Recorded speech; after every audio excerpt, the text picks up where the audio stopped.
नमस्कार, मैं हूं आपके साथ अंजना शर्मा और आप देख रहे हैं करंट खबर। तो आइए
इस पावन एवं गौरवशाली धरती पर उपस्थित सभी सम्मानित अतिथिगण, हमारे मेहनती किसान भाइयों और पशुपालकों साथियों को मेरा सादर प्रणाम। आज हम सभी यहाँ इस क्षेत्र के पशुपालकों की मेहनत, उनकी लगन और पशुपालन के प्रति समर्पण को सम्मान देने के लिए एकत्रित हुए हैं। यह क्षेत्र सदियों से कृषि और पशुपालन की समृद्धि परंपरा के लिए जाना जाता है। यहाँ के किसान और पशुपालक न केवल अपनी आजीविका चलाते हैं, बल्कि पूरे समाज को दूध, मांस और अन्य पशु उत्पाद उपलब्ध कराकर देश की अर्थव्यवस्था में महत्वपूर्ण योगदान देते हैं। पशुपालन केवल एक व्यवसाय ही नहीं, बल्कि हमारे ग्रामीण जीवन की पहचान और आत्मनिर्भरता का आधार है।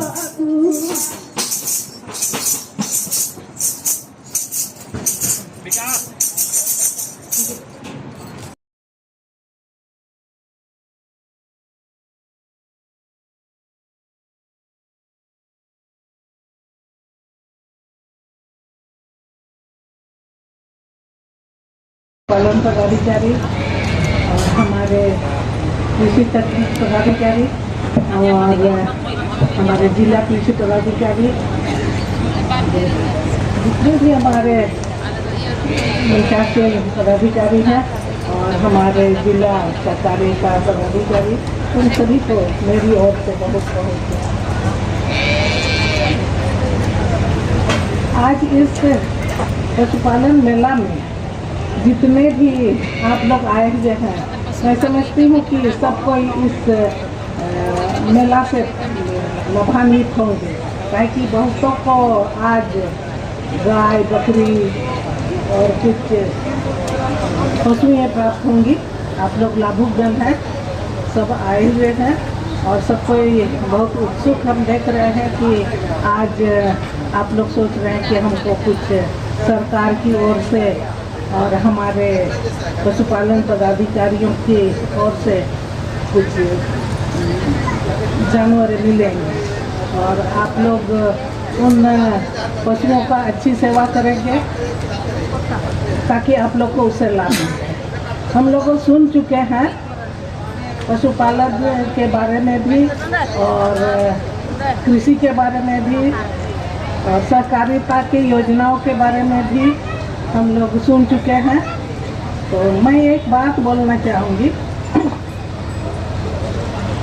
जो पशुएं हम लोग को उपलब्ध कराई जाएगी आज, चाहे तो पहले भी जिन लोगों को मिल चुका है, उन पशुओं को अगर किसी तरह की बीमारी हो जाती है और वे मर जाते हैं, इलाज के बाद भी मर जाते हैं और उनका बीमा कराया हुआ है, तो उन लोगों को उसके मरने पर हमारे जो प्रखंड में पशुपालन पदाधिकारी हैं उनको सूचना देनी होती है और उनके द्वारा उनका पोस्टमार्टम किया जाता है, उनका फोटो किया जाता है और हम लोग को उसके एवज में मुआवजा दिया जाता है, चाहे वो गाय हो, चाहे बकरी हो, चाहे मुर्गी हो, उसका हम लोग को मुआवजा मिलता है। तो आप लोग इस बात को ध्यान देंगे, काहे कि बहुत कोई बीमार होने पर सूचना भी नहीं देते हैं और गाय मर गई, बकरी मर गई, मुर्गी मर गई फेंक देते हैं। तो ऐसा ना करें, अगर उनका बीमा कराया हुआ है तो ज़रूर से हमारे जो प्रखंड में पशुपालन पदाधिकारी हैं उनको सूचना देंगे और उससे भी हम लोग लाभान्वित होंगे। गन्ना विकास पशुपालन विभाग झारखंड सरकार में गोड्डा जिला के जिला पशुपालन पदाधिकारी के द्वारा किया जा रहा है। ये काफ़ी हर्ष और खुशी की बात है और इस कार्यक्रम में आज मंत्राधीन हमारे प्रमुख मैडम सुंदर पहाड़ी के प्रमुख मैडम, जिला कृषि पदाधिकारी, जिला सहकारिता पदाधिकारी, डीपीएम जेएसएलपीएस, साथ ही साथ पशुपालन विभाग के पदाधिकारीगण एवं खास करके हमारे जो पशुपालक इस मेला में उपस्थित हैं एवं मीडिया के बंधुगण, मीडिया कर्मी, मीडिया के बंधुगण सभी का ये डेयरी जिला गौ विकास पदाधिकारी जिला गौ विकास के प्रांगण में स्वागत करते हुए काफ़ी हर्ष हो रहा है कि आज एक दिवसीय मेला में आप लोग पशुपालन मेला में अपने पशुओं के साथ इस मेला में भाग लिए हैं। जहाँ तक पशुओं से संबंधित जो है मेला का आयोजन हमारे भारतवर्ष में बहुत पहले से किया जा रहा है। भारतवर्ष में बहुत सारे मेला जो पशुओं से संबंधित मेला है, खास करके अगर देखेंगे बिहार का सोनपुर मेला, राजस्थान के 2-3 मेले जो कि काफ़ी पूरे विश्व विख्यात हैं और ये मेला बहुत लंबे अवधि तक चलता है।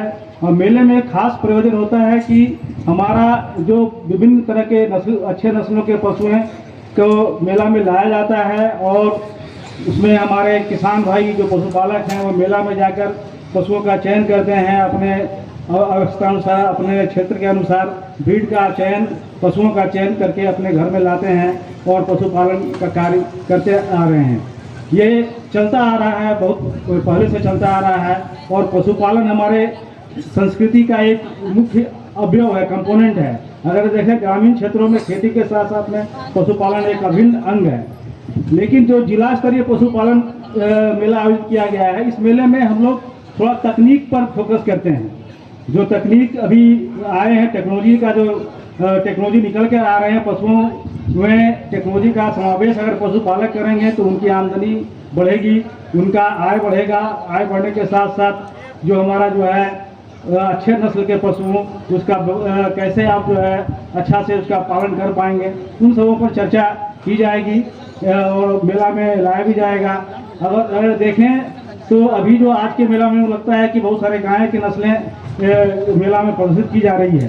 तो हमारे दूध उत्पादन में जो दूध उत्पादन का मुख्य स्रोत है कम से कम झारखंड बिहार, उसमें हमारा गाय है और भैंसें हैं। ये दो मुख्य स्रोत हैं ये झारखंड और बिहार में दूध उत्पादन का। दूसरे राज्यों में, अन्य राज्यों में कहीं कहीं ऊँट से भी दूध निकाली जाती है, अन्य जानवरों का बकरी से भी दूध बकरी में से भी दूध पालन के लिए बकरियों का भी पालन होता है। खास करके अच्छे नस्ल के जो हमारे जमुना पाली बकरियां हैं उस तरह की नस्लों का पालन करते हैं। लेकिन हमारे जो ये दोनों राज्य, हमारा झारखंड और बिहार, दोनों राज्यों में दूध का मुख्य स्रोत जो है या तो हमारी गायें हैं या हमारी भैंसें हैं। और आपको जानकर हमारे गोड्डा वासी जो हैं वो जानकर आपको काफ़ी खुशी होगी कि गोड्डा में पशुओं की संख्या में अगर भैंसों की संख्या देखें, पूरे झारखंड राज्य में सबसे अधिक भैंसों की संख्या गोड्डा में ही है। कहने का मतलब हमारा गोड्डा पशुधन में, लाइव स्टॉक में, दूध उत्पादन में, भैंसों के दूध उत्पादन के साथ साथ गाय के दूध उत्पादन के लिए काफ़ी प्रचलित फेमस है। और दूध उत्पादन में गोड्डा जिला का झारखंड राज्य में एक अच्छा कंट्रीब्यूशन भी है। अब आती है बात, अगर आप लाइव स्टॉक करना चाहते हैं तो आज के समय में पहले तो हमारा क्या था कि दूध उत्पादन में हम थोड़ा पिछड़े हुए थे। अभी भारतवर्ष पूरे अगर ग्लोबली देखें तो दूध उत्पादन में प्रथम स्थान है, खपत में भी हमारा प्रथम स्थान है। तो इसमें जो है पशुपालकों और पशुपालन विभाग के द्वारा तकनीकों का काफ़ी अगर देखें तो कंट्रीब्यूशन रहा है दूध उत्पादन बढ़ाने में। इसमें अगर देखें मुख्य रूप से पहले जो है हम लोग फोकस कर रहे थे एक्जोटिक ब्रीड में। एक्जोटिक ब्रीड जो खास करके हमारा जो 2-3 ब्रीड था, एक्जोटिक ब्रीड आपका अगर देखें जर्सी ब्रीड जो बाहर की ब्रीड थी वो दूध काफ़ी बड़े मात्रा अच्छे अमाउंट में दूध देती है। उनका लैक्टेशन पीरियड लंबा होता है, प्रति मिल्किंग जो हमारा कैपेसिटी है उनका अच्छा होता है। लेकिन वो अगर देखें तो वातावरण के लिए बहुत अनुकूल, हमारे वातावरण के लिए अनुकूल नहीं है, काफ़ी महंगा भी है। और अभी जो वातावरण में क्लाइमेट में चेंजेज आ रहा है उसमें हमारा जो एक्जोटिक ब्रीड का काफ़ी प्रभाव मैंने पड़ रहा है। खास करके जो उस तरह की नस्लें हैं उनसे जो गोबर निकलता है उसमें मीथेन गैस काफ़ी अधिक मात्रा में आता है। वो हमारे ग्लोबल वार्मिंग में एक मुख्य भूमिका अदा करते हैं। तो इसलिए अभी जो है क्योंकि हमारे लोकल ब्रीड जो हमारा है, हमारा इंडिजिनस ब्रीड जो है वो करीब समतुल्य है। अगर देखें तो उसी के आसपास में एट पार मिल्किंग कैपेसिटी है। जैसे हमारा रेड सिंधी है, उसी के क्रम में अगर देखें तो आपका हरियाणा है। तो इस तरह के ब्रीडों पर फोकस की जा रही है। तो आप भी कोशिश करें कि हमारा पशुपालन, क्योंकि उसमें हमारा रिस्क कम है, मोटिलिटी कम है और आपको खर्च भी कम आएगा। और हमारा जो मौसम है, हमारा जो जलवायु है उसके प्रति वो अनुकूल है। अनुकूलता उसमें हमारे एक्जोटिक ब्रीड की तुलना में काफ़ी अधिक है। तो अगर देखें तो आज के समय में वो क्लाइमेट रेजिलेंट होने के कारण हम उस तरह के पशुओं का पालन करें। तो पशुपालन में गायों में जो है मुख्य रूप से हमारा जो है दूध उत्पादन के साथ पहले हम लोग खेती में भी इसका उपयोग करते थे। टीरेज ऑपरेशन में खेत की जुताई करने में आजकल खेत में हम लोग ट्रैक्टर का उपयोग कर रहे हैं, जिसके कारण हमारा जो है पशुधन जो है नहीं रहने के कारण ट्रैक्टर का उपयोग कर रहे हैं, जिससे हमारी खेती भी प्रभावित हो रही है। कहने का मतलब क्या है, पशुओं का जो वेस्ट मटेरियल है, गोबर जो हमारा है वो खाद के रूप में पहले प्रयोग अधिक होता था। अभी चूंकि पशुधन में कमी आई है, उस तरह के पशुओं का पालन उस तरह से नहीं हो पा रहा है, तो हमारा जो है मैकेनाइजेशन के हम लोग जुड़े हैं, जिससे हमारा खेती भी प्रभावित हो रहा है। तो आने वाले समय में हमको जो है अगर अच्छी खेती करना है तो पशुधन पर ध्यान देना पड़ेगा। और पशुधन का लाइव स्टॉक का काफ़ी हमारे जीडीपी में भारतवर्ष के आर्थिक उन्नति में भी काफ़ी कंट्रीब्यूशन है। लगभग 4% से ऊपर कंट्रीब्यूशन इनका है, लाइव स्टॉक में डायरेक्टली है। पूरे जीडीपी का 4% से ऊपर जो है वो हमारा पशुपालन मैंने खास करके दूध उत्पादन और मांस उत्पादन से आता है। तो कहने का मतलब बहुत मुख्य है। अगर कृषि के क्षेत्र में देखें तो कृषि के पूरे क्षेत्र में लगभग 30%। तो कहा जाए कि पशुपालन जो है आर्थिक रूप से भी काफ़ी हमारे भारतवर्ष के अर्थव्यवस्था में बहुत बड़ी महत्वपूर्ण भूमिका दे पा रही है। इसी प्रकार अगर हमको जो है दूध उत्पादन के लिए आपको जो दूध उत्पादन के विभिन्न टेक्नोलॉजी है उसका भी उपयोग करना पड़ेगा। अभी अगर देखें तो टेक्नोलॉजी में भी जो है एक प्रिसीजन लाइव स्टॉक फार्मिंग, अभी प्रिसीजन लाइव स्टॉक फार्मिंग के रूप में काफ़ी काम हो रहा है। उसको सेंसर बेस्ड फार्मिंग है। जो आप लाइव स्टॉक का फार्मिंग करते हैं उसमें आपके लाइव स्टॉक जहाँ आप पशुपालन कर रहे हैं आपके पशुओं में सेंसर लगा होता है, वो बताता है कि आपका पशु में क्या अभी पशु की अवस्था है, उसकी स्थिति क्या है, बीमारी कुछ है या बीमारी आने वाली है, उसकी संकेत पहले दे देता है। तो कहने का मतलब अगर आप टेक्नोलॉजी से जुड़ेंगे, इस तरह के टेक्नोलॉजी से जुड़ेंगे तो आपको आर्थिक लाभ अधिक मिलेगा, आर्थिक हानि कम होगी। अगर पहले आपको पता चल जाए कि हमारे पशु में बीमारी होने की संभावना है, आ रही है, तो आप जागरूक हो जाएंगे और इस प्रकार से अपने पशुओं के प्रति जो है आप उसका अच्छा से उपचार करा पाएंगे। इसके साथ साथ में पशुपालकों को जो है हम लोग इसके पहले भी 2 दिन पहले सेमिनार हुआ था, उसमें चर्चा चल रही थी कि आप जो है पशुओं को बचाव पहले करें, मतलब टीकाकरण जो डिफरेंट वैक्सीनेशन हैं उस पर जाए, चाहे वो डेयरी से संबंधित हो, गाय से हो, बुखालों से हो, या हमारे छोटी जो लाइव स्टॉक है, छोटे वाले जो जानवर छोटे कटल हैं, बकरी, सुकर या मुर्गी, उसके लिए भी आप जो है सुरक्षा का व्यवस्था अगर पहले कर रहते हैं, प्रतिरक्षा प्रणाली अगर डेवलप कर देते हैं तो आपको बहुत सारी बीमारियां नहीं होगी। मतलब वैक्सीनेशन के बारे में जानिए, वैक्सीनेशन के शेड्यूल को जानिए, कब कब किस पशुओं में कब वैक्सीनेशन कराना है, ताकि आपको कम से कम आर्थिक क्षति हो पाए।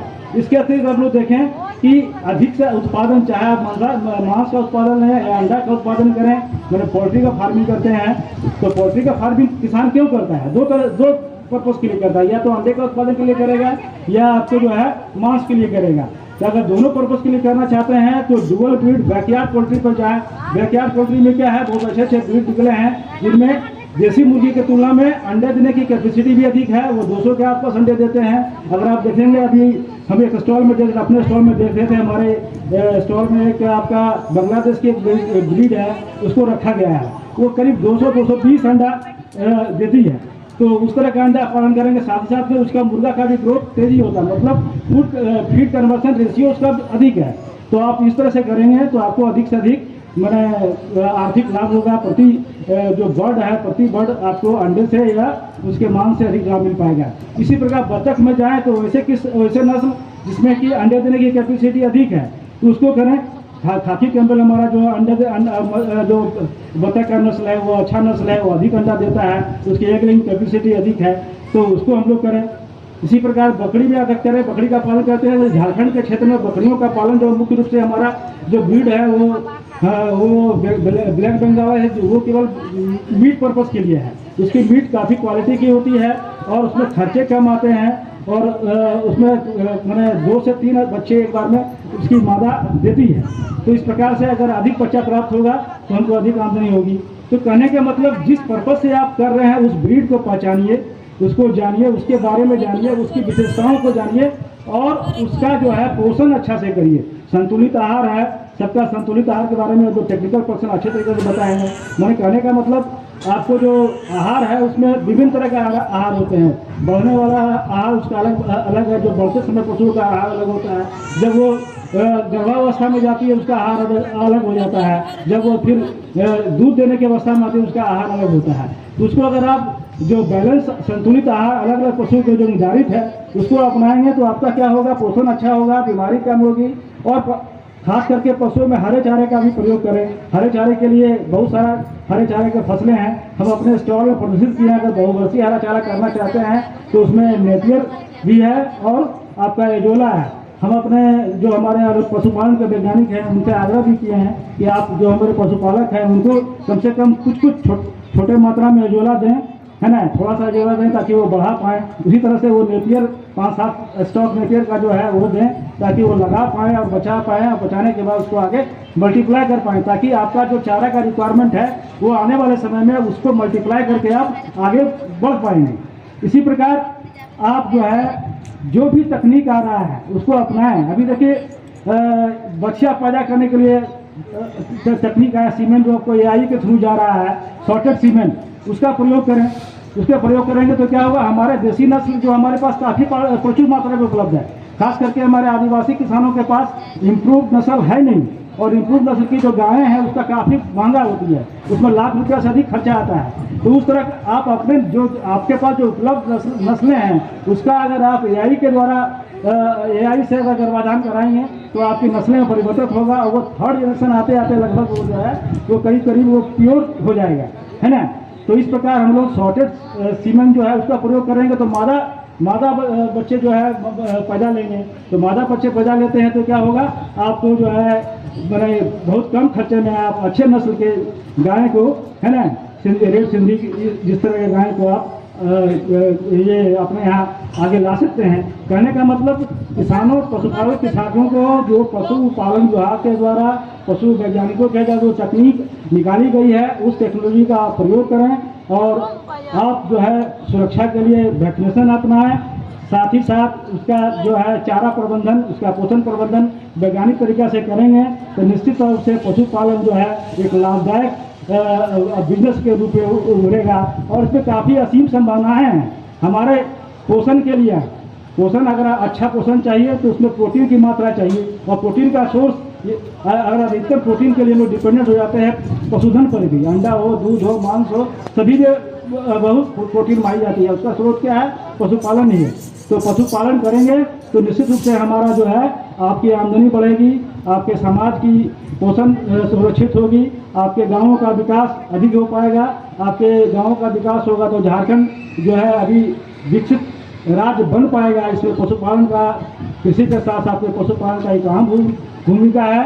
आज के एक दिवसीय प्रदर्शनी में निश्चित रूप से आप जो है यहाँ से जो तकनीकी जानकारियाँ लेके जाएंगे वो आप अपने योजना में अपने घरों में सब अपने यहाँ उसको समावेश करेंगे, ताकि आपका जो है अधिक से अधिक आमदनी हो, जो कि सरकार का लक्ष्य है कि हमारे किसानों की आमदनी को बढ़ाएं। ताकि खेती से, पशुपालन से कहने का मतलब उसकी आमदनी बढ़े, यही मुख्य रूप से लक्ष्य है। और इसके लिए गोड्डा जिला में कृषि और एलाइड पशुपालन विभाग, डेयरी विभाग, इसके साथ साथ में हमारा जो है जितने भी कृषि से जुड़े हुए सहकारिता विभाग है, JSLPS के लोग हैं, सभी हम लोग लगे हुए हैं कि आपकी आमदनी इसी तरह से बढ़े और गोड्डा एक अव्वल जिला बन के उभरे। इसी शुभकामना के साथ में मैं अपनी वाणी और अपने बातों से हम सबकी जानकारी प्रदान करें।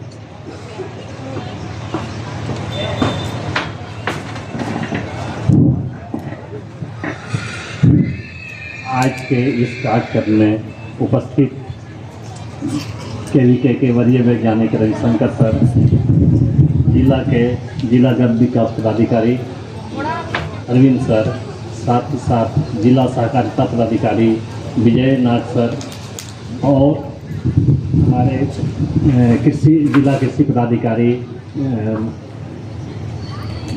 शर्मा जी एवं सुंदर पहाड़ी प्रखंड की प्रमुख महोदया, साथ ही साथ हमारे SHO साहब एवं सेवानिवृत्त SHO साहब, VS साहब और जिले के सभी वरीय चिकित्सक गण, साथ ही साथ इस कार्यक्रम में मेले में उपस्थित जो लाभुक हैं, अपने आज जो भी उनका चयन हुआ है जिस क्षेत्र में, उनको हम परिसम्मति का भी वितरण करेंगे। और हमारे कंपनी की ओर से आए हुए क्योरभेट वाले, एलेम्बिक वाले, साथ ही साथ ड्यूटी भेट के जो भी MR लोग आए हैं और कृषि विज्ञान के स्टॉल में उपस्थित सभी कर्मीगण एवं पशुपालन विभाग के सभी कर्मीगण एवं इस कार्यक्रम को हर समय सहयोग करने वाले हमारे व्यापारीगण सबों का इस समारोह में हार्दिक अभिनंदन, जोहार। जैसा कि हम लोग जानते हैं कि विभाग की ओर से दिशा निर्देश कम ही समय में हमें ये प्रोग्राम का आयोजन करना पड़ा। उपायुक्त महोदय की इच्छा थी कि होनी चाहिए, तो हमने बहुत कम समय में ये व्यवस्था कर पाया।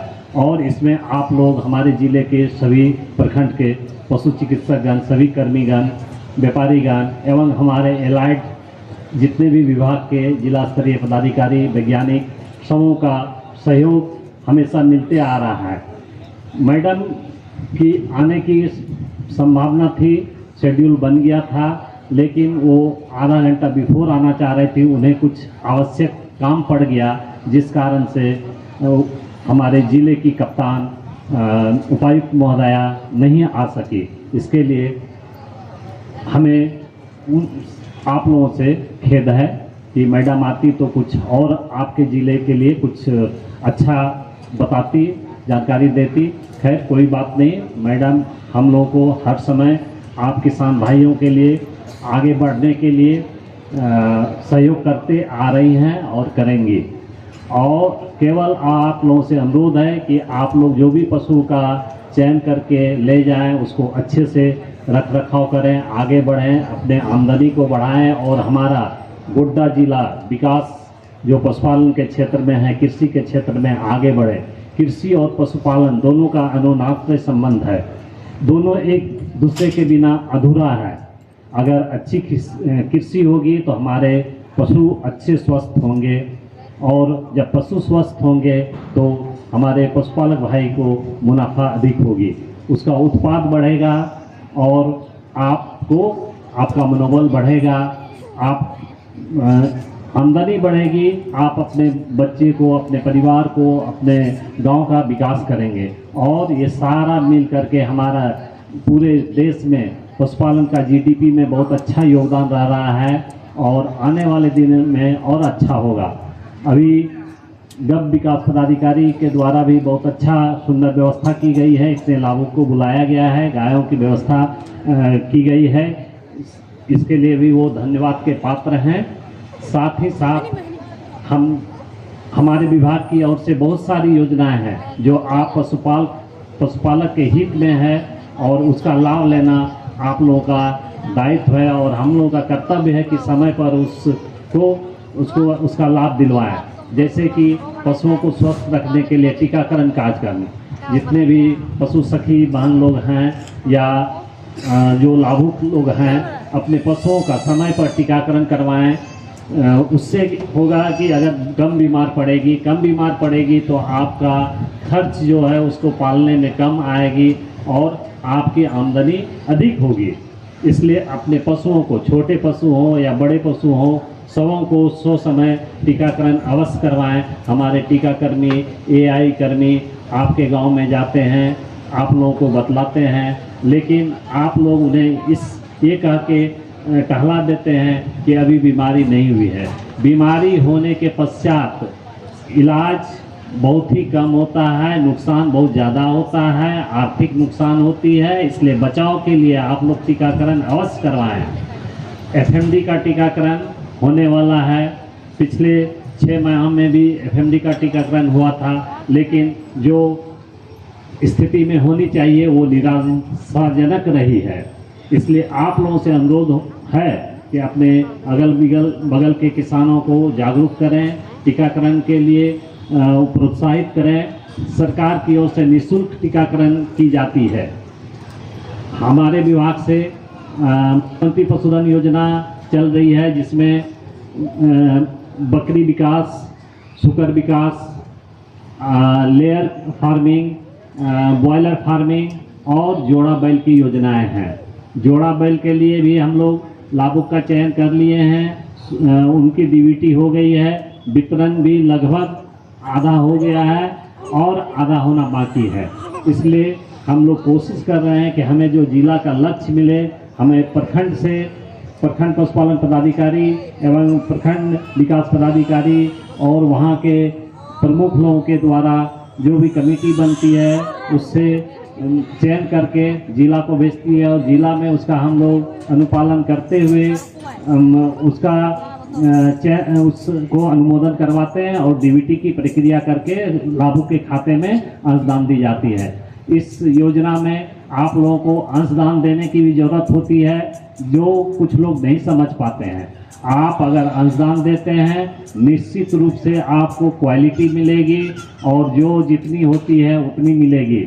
इसके लिए आप लोग सजग हो जाएं और जो इच्छुक हों वही आवेदन करें, अन्यथा योजना का पूर्ण रूपेण साकार नहीं हो पाता है, जो हम लोगों के लिए, हमारे विभाग के लिए दुखदायी होता है। ठीक है। और इनका मॉनिटरिंग हर समय हमारे प्रशासनिक पदाधिकारी एवं निदेशालय से लोग आते हैं टीम और आपके घर तक जाकर के देखते हैं कि आपका रख रखाव कैसा है, आप आगे बढ़ रहे हैं नहीं बढ़ रहे हैं, है ना। इसलिए आप लोग जो भी एसेट लेंगे उनका रख रखाव अच्छी तरह से करेंगे, अपनी आमदनी में बढ़ाने में लाभकारी होगा। इसलिए पशुओं का समय पर खाना दाना उसका प्रबंधन करना ये आपका दायित्व है। वो पशुओं को रहने के लिए 2 गाय की योजना में मनरेगा से घर का भी निर्माण होना है। उसके लिए आप लोग प्रखंड पशुपालन पदाधिकारी एवं प्रखंड विकास पदाधिकारी और अपने प्रमुख मुखिया को कहें कि हम लोगों को उनका गृह निर्माण करवाया जाए। मनरेगा से जो भी है वो आपके लिए लाभदायक होगी। पशु बढ़िया से रख रखाव में मदद मिलेगी, बीमार कम पड़ेंगे। देखते हैं अच्छे रख रखाव के बिना पशुओं में जू हो जाता है और वो जो होता है जिसको इक्टोपैरासाइट्स बोलते हैं, वो उसके लिए जानलेवा हो जाता है। खास करके गायों में एक ऐसी बीमारी होती है थैलेरियोसिस, जो कि उसका खून चूस लेता है, बहुत एनीमिक हो जाती है, धीरे धीरे पशु अपना जान तक गंवा दे पाती है अगर समय पर इलाज नहीं कराते हैं। तो अगर अच्छे डॉक्टर के और सही समय पर इलाज करवाते हैं तो ठीक भी होती है, लेकिन वैसी नौबत आप लोग आने नहीं दें। इसलिए आप लोग से अनुरोध है कि आप लोग अपने पशु को जो ले जाएं, खान पर प्रबंधन करें, रख रखाव में प्रबंधन करें और उसको हरे घास का प्रयोग कोशिश करें। जो भी बाड़ी है, छोटा सा आपका ज़मीन है, पानी की सुविधा है, विकास की ओर से बोरिंग की भी व्यवस्था दी जाती है गायों को पालने के लिए, उसका लाभ लें और हरा चारा का उत्पादन करें। इससे आपके दूध उत्पादन में वृद्धि होगी, पशु का स्वास्थ्य अच्छा रहेगा और अधिक दिन तक जानवर उसकी आयु होगी। और जैसा हम लोग जानते हैं कि अभी हम लोग जो लेयर फार्मिंग के लिए मुर्गी का वितरण कर रहे हैं या करेंगे, उसको अच्छी तरह से आप लोग रखें, बेच ना दें। ऐसी फील्ड से शिकायत आती है कि महीना 2 महीना के बाद आप लोग उसको बेच देते हैं। वो आपका बहुमूल्य चीज़ है, उससे आपको प्रतिदिन आमदनी होगी। अगर आप 200, 300, 400 मुर्गियाँ रखती हैं तो उसमें 50% ज़रूर अंडा देगी और पर डे देगी। साल में एक मुर्गी 200 से 250 तक अंडा देती है ना। इसलिए उस अंडे का आप जो है बेचने में भी आपको दिक्कत नहीं होगी, क्योंकि वो अंडा आप नज़दीक के स्कूल में बेचेंगे, वहाँ के हेडमास्टर से संपर्क करें या फिर आप अपने मुखिया को कहें कि अंडा का हमको व्यवस्था करवा दिया जाए बिक्री का, है ना।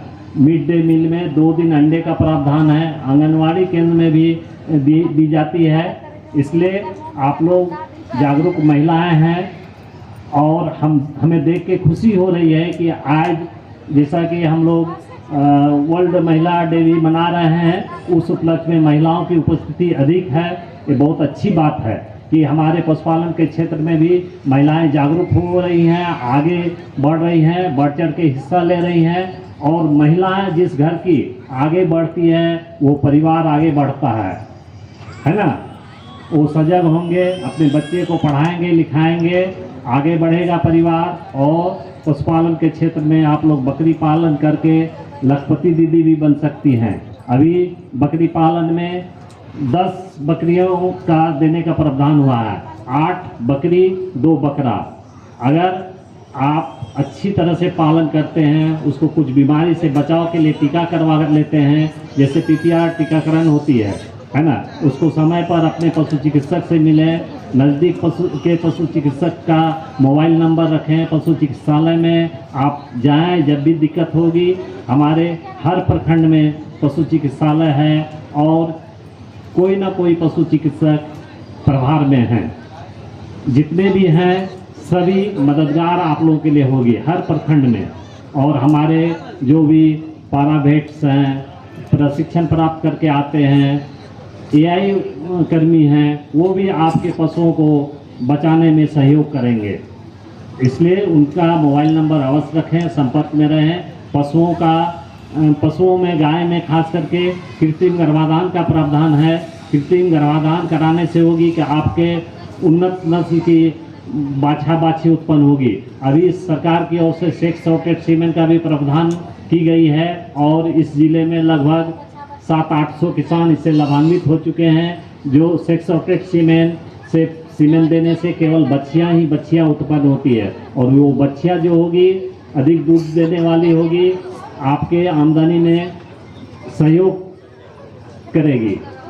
और उसका बचाव हेतु समय पर कुछ टीका ब्रुसेलोसिस होता है, उसको दिलवाना है अपने AI कर्मी को। लेकिन इसके लिए आपको सजग होना होगा, सब जगह बोलना होगा, उनसे डिमांड करनी होगी, नहीं तो लोग आपको झुठला करके आपको ठग के चले जाएंगे। ठीक है, बस इन्हीं शब्दों के साथ मैं अपने वाणी को विराम देता हूँ। सबों को जोहार, नमस्कार।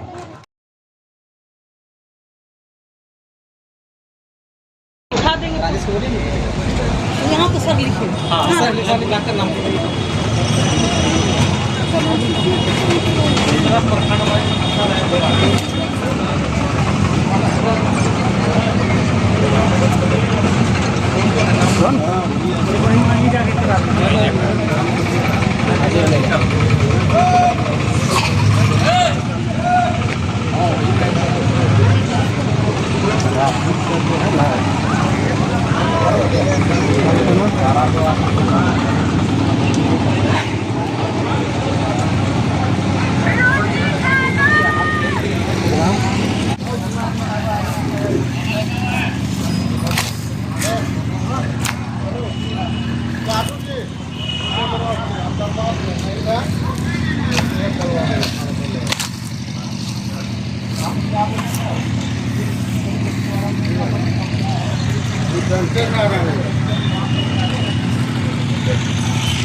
हम क्या बोले आपको, आप आइए यहाँ जो बोलेंगे जैसे सीधा सीधा चित्र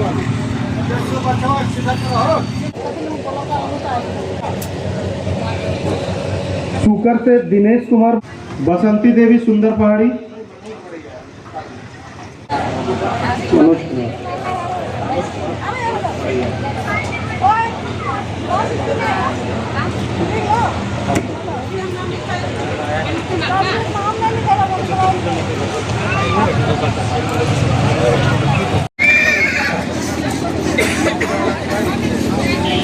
hello hello hello hello hello hello hello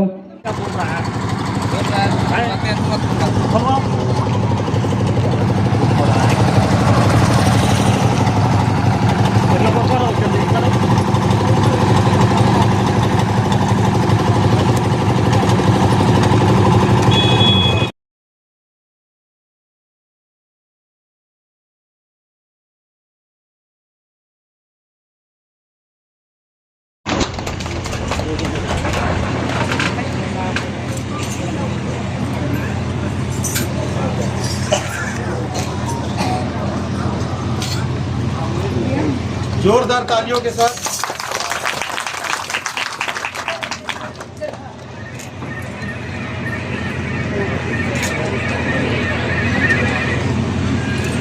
आज के इस पावन अवसर पर आयोजित पशु मेला एवं पशु वितरण कार्यक्रम में आप सभी का हार्दिक हार्दिक स्वागत और अभिनंदन है। किसान और पशुपालक हमारे देश की अर्थव्यवस्था की रीढ़ है और पशुपालन उनके जीवन में आय बढ़ाने का महत्वपूर्ण साधन है। इस पशु मेले का मुख्य उद्देश्य किसानों और पशुपालकों को उन्नत नस्ल के पशु उपलब्ध कराना, पशुपालन से संबंधित नई तकनीकों की जानकारी देना, विभिन्न योजनाओं के बारे में बतलाना तथा किसानों की आय में वृद्धि कराना है।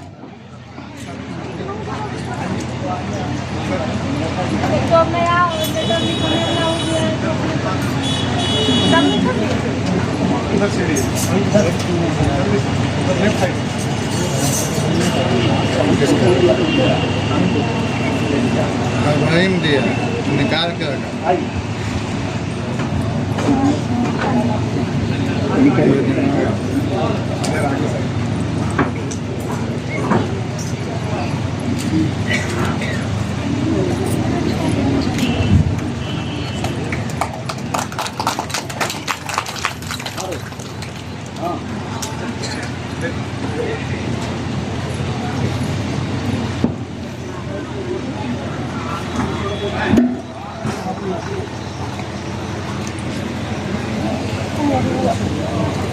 Paham dulu.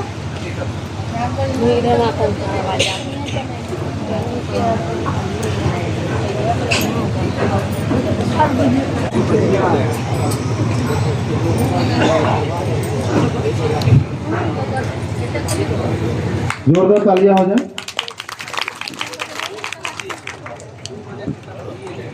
आज मैं चाहूंगा जिला गव्य विकास पदाधिकारी सर को कि वे प्रमुख सुंदर पहाड़ी को अंगवस्त्र और गमला देकर सम्मानित करें।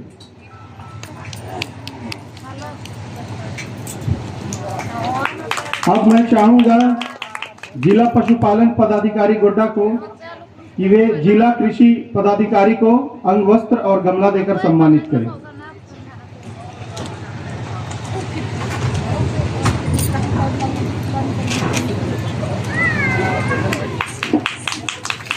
अब मैं चाहूंगा डॉक्टर अमरेंद्र कुमार पांडे सर से कि वे जिला सहकारिता पदाधिकारी सर को अंगवस्त्र और गमला देकर सम्मानित करें।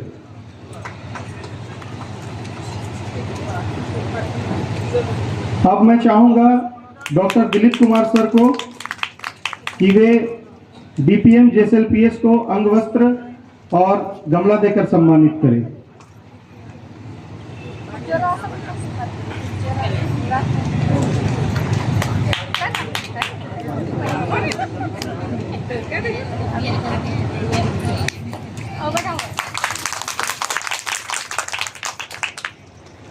अब मैं चाहूंगा डॉक्टर विकास कुमार को कि वे जिला गव्य विकास पदाधिकारी गोड्डा को अंगवस्त्र और गमला देकर सम्मानित करें।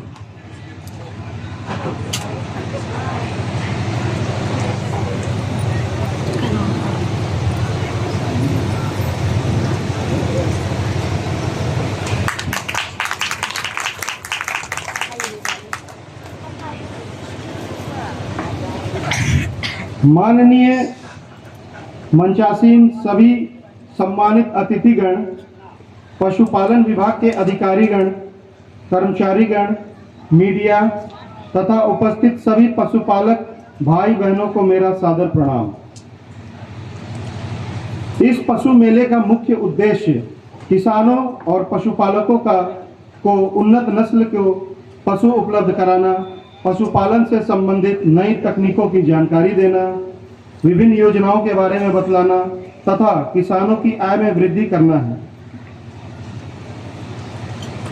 अब मैं निवेदन करता हूं हमारे माननीय वरीय वैज्ञानिक कृषि विज्ञान केंद्र सर से, रवि कुमार सर से, कि वे मंच पर आएं और अपनी बातों को आप सबों के बीच साझा करें और अपने बातों से हम सबकी जानकारी प्रदान करें।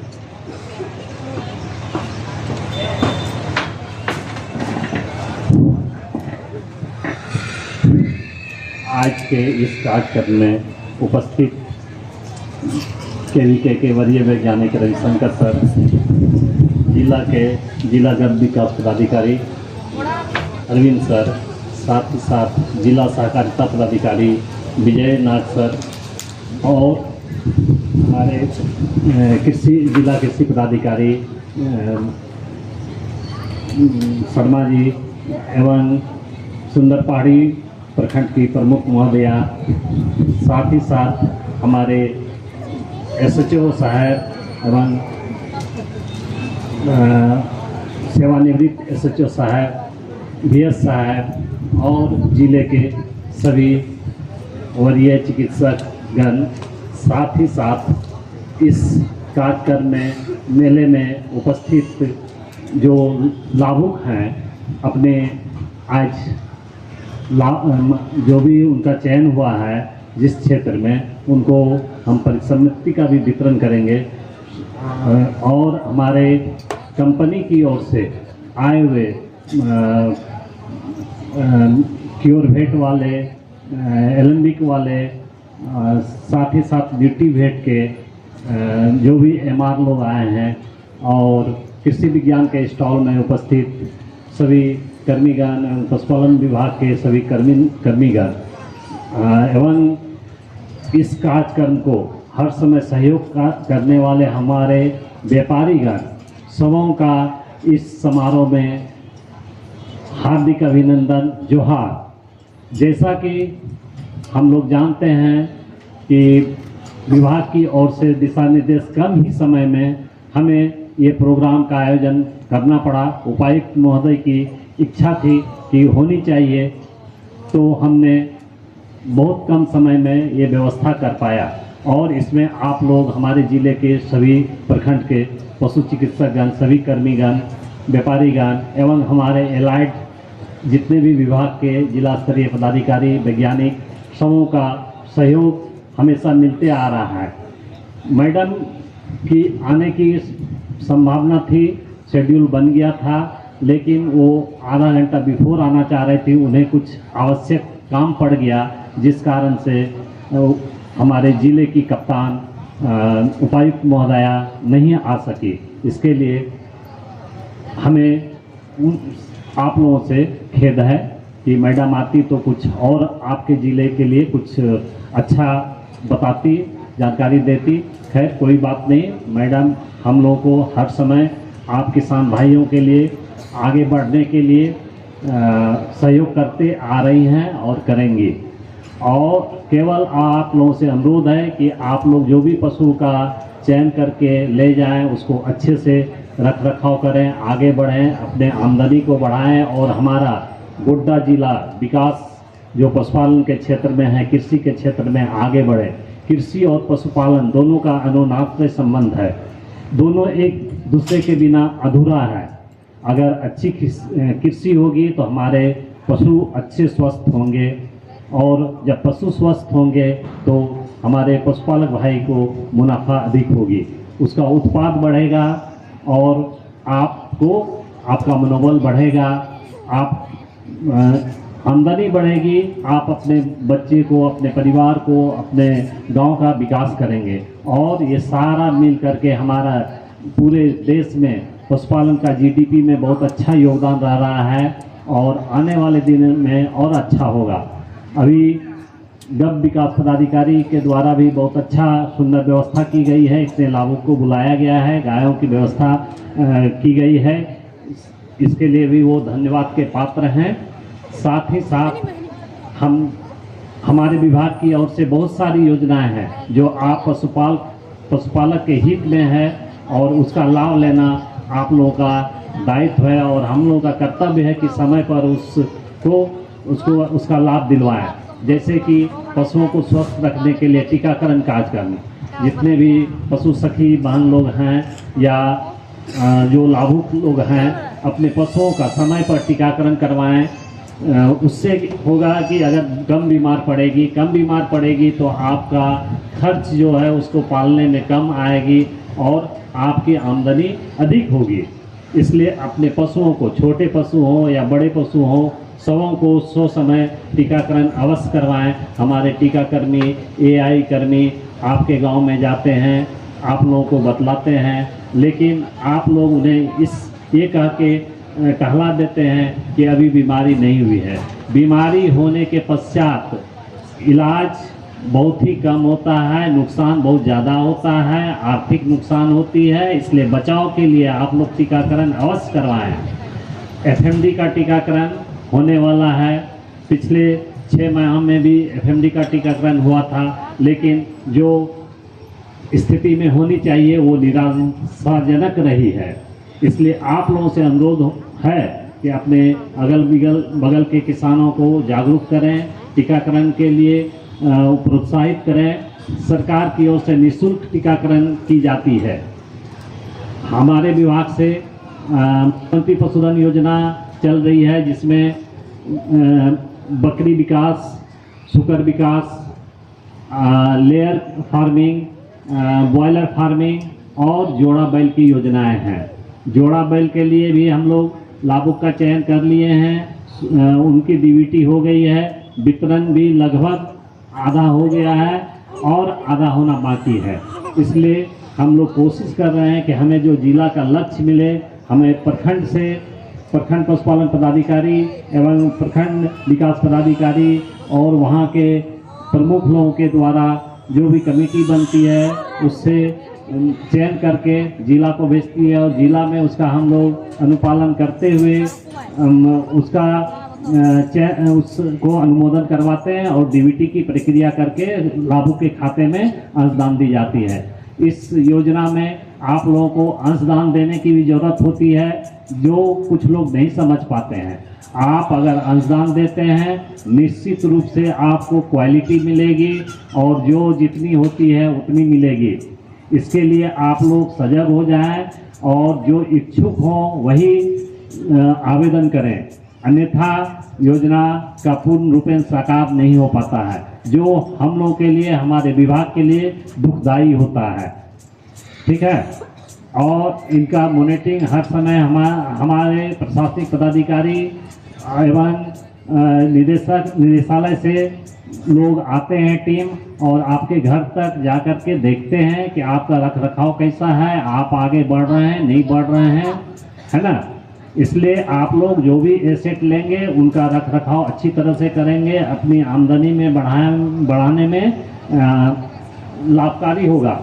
इसलिए पशुओं का समय पर खाना दाना उसका प्रबंधन करना ये आपका दायित्व है। वो पशुओं को रहने के लिए 2 गाय की योजना में मनरेगा से घर का भी निर्माण होना है। उसके लिए आप लोग प्रखंड में प्रखंड पशुपालन पदाधिकारी एवं प्रखंड विकास पदाधिकारी और अपने प्रमुख मुखिया को कहें कि हम लोगों को उनका गृह निर्माण करवाया जाए। मनरेगा से जो भी है वो आपके लिए लाभदायक होगी। पशु बढ़िया से रख रखाव में मदद मिलेगी, बीमार कम पड़ेंगे। देखते हैं अच्छे रख रखाव के बिना पशुओं में जू हो जाता है, और वो जो होता है जिसको इक्टोपैरासाइट्स बोलते हैं, वो उसके लिए जानलेवा हो जाता है। खास करके गायों में एक ऐसी बीमारी होती है थैलेरियोसिस, जो कि उसका खून चूस लेता है, बहुत एनेमिक हो जाती है, धीरे धीरे पशु अपना जान तक गंवा दे पाती है अगर समय पर इलाज नहीं कराते हैं। तो अगर अच्छे डॉक्टर के और सही समय पर इलाज करवाते हैं तो ठीक भी होती है, लेकिन वैसी नौबत आप लोग आने नहीं दें। इसलिए आप लोग से अनुरोध है कि आप लोग अपने पशु को जो ले जाएं, खान पर प्रबंधन करें, रख रखाव में प्रबंधन करें, और उसको हरे घास का प्रयोग कोशिश करें। जो भी बाड़ी है, छोटा सा आपका ज़मीन है, पानी की सुविधा है, विकास की ओर से बोरिंग की व्यवस्था दी जाती है गायों को पालने के लिए, उसका लाभ लें और हरा चारा का उत्पादन करें। इससे आपके दूध उत्पादन में वृद्धि होगी, पशु का स्वास्थ्य अच्छा रहेगा और अधिक दिन तक जानवर उसकी आयु होगी। और जैसा हम लोग जानते हैं कि अभी हम लोग जो लेयर फार्मिंग के लिए मुर्गी का वितरण कर रहे हैं या करेंगे, उसको अच्छी तरह से आप लोग रखें, बेच ना दें। ऐसी फील्ड से शिकायत आती है कि महीना 2 महीना के बाद आप लोग उसको बेच देते हैं। वो आपका बहुमूल्य चीज़ है, उससे आपको प्रतिदिन आमदनी होगी। अगर आप 200, 300, 400 मुर्गियाँ रखती हैं तो उसमें 50% ज़रूर अंडा देगी और पर डे देगी। साल में एक मुर्गी 200 से 250 तक अंडा देती है ना।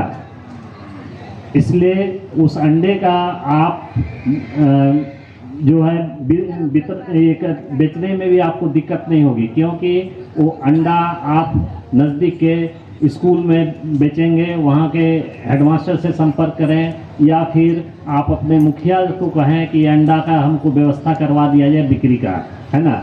मिड डे मील में 2 दिन अंडे का प्रावधान है, आंगनवाड़ी केंद्र में भी दी जाती है। इसलिए आप लोग जागरूक महिलाएं हैं और हमें देख के खुशी हो रही है कि आज जैसा कि हम लोग वर्ल्ड महिला डे भी मना रहे हैं, उस उपलक्ष्य में महिलाओं की उपस्थिति अधिक है। ये बहुत अच्छी बात है कि हमारे पशुपालन के क्षेत्र में भी महिलाएं जागरूक हो रही हैं, आगे बढ़ रही हैं, बढ़ चढ़ के हिस्सा ले रही हैं। और महिलाएं जिस घर की आगे बढ़ती है वो परिवार आगे बढ़ता है ना। वो सजग होंगे, अपने बच्चे को पढ़ाएंगे लिखाएंगे, आगे बढ़ेगा परिवार। और पशुपालन के क्षेत्र में आप लोग बकरी पालन करके लखपति दीदी भी बन सकती हैं। अभी बकरी पालन में 10 बकरियों का देने का प्रावधान हुआ है, 8 बकरी 2 बकरा। अगर आप अच्छी तरह से पालन करते हैं, उसको कुछ बीमारी से बचाव के लिए टीका करवा लेते हैं, जैसे PPR टीकाकरण होती है ना, उसको समय पर अपने पशु चिकित्सक से मिलें। नज़दीक पशु चिकित्सक का मोबाइल नंबर रखें, पशु चिकित्सालय में आप जाएं जब भी दिक्कत होगी।